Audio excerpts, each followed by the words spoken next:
is Ariana, and I graduated in this year from London College of Communication, BA Photography.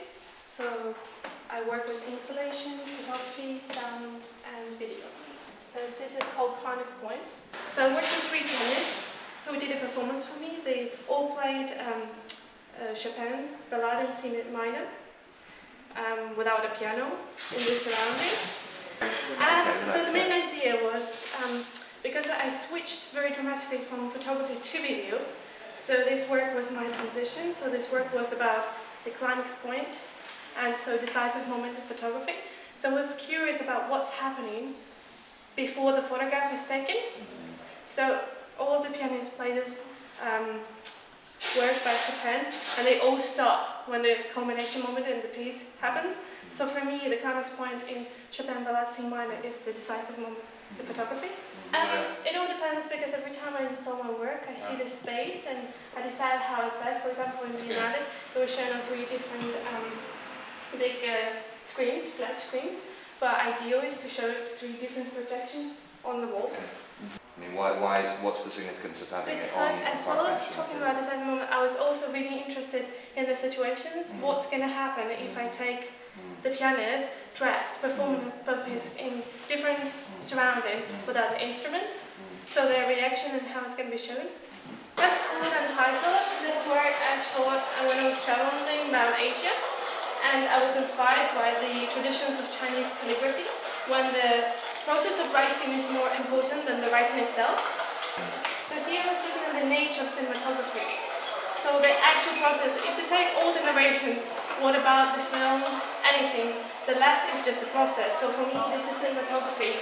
When you write with water on paper, the meaning is gone, so it's just a process. Just kind of meditative work. Where would you like to go from here? It looks extremely interesting work as far as I'm concerned. I would like to show my last work, which is the biggest work, the installation I did for my work, which is I put all my ideas in it. Okay, this is the documentation of my installation, which I did for my final degree show, which is called Please Find a Close. So the installation consists of a central sculpture and 3 TV screens. TV screen and the sculpture is made out of glass, meter by meter glass, which is 2 sides of it bent. The TVs go one after one, so one appears when this is finished, this one appears. So it's also quite similar to the previous one. One is showing the girl writing with water, but it's also on the sculpture, which is like this, shows the journey up. And if in previous work it was pieces of paper, this is one long strip. For me, it's like a cinematic film.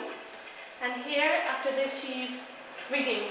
So this is like a sculpture, and there's a journey of her, and this is her reading, but you don't hear her reading, so it stays with her. So same meaning, like absence of meaning in this. And the central sculpture, because for me, this is photography, and inside, this is cinematography, inside is photography. Inside is the sculpture, which is going to be shown later, of a human body, but I did it out of books, which represents a naked human body, which for me is, there was no social distinction, there was no age. So this is a sculpture.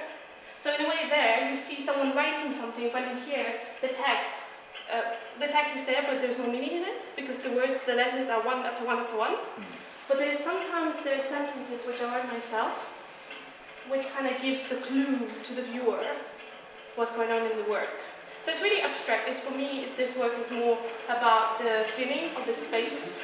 My own personal feeling was about this, because there's a body inside the box, and this image is imprinted on the mirrors. For me, it's like, as a human, we're all surrounded by these thoughts, and something we have to be, something we don't have to be. Sometimes they're not true, sometimes, but we're kind of involved into it. So.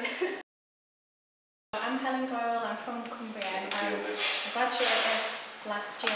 That's the Crucial Cost by Sex Cafe Chair, which is based on my sex trafficking series. It's quite a big piece. It's built for like a man's size, so it's almost like a throne. It's representing repression and repression and control. Basically, I found a skip of prosthetic limbs, and I've got 2 skips coming as well from an undisclosed source.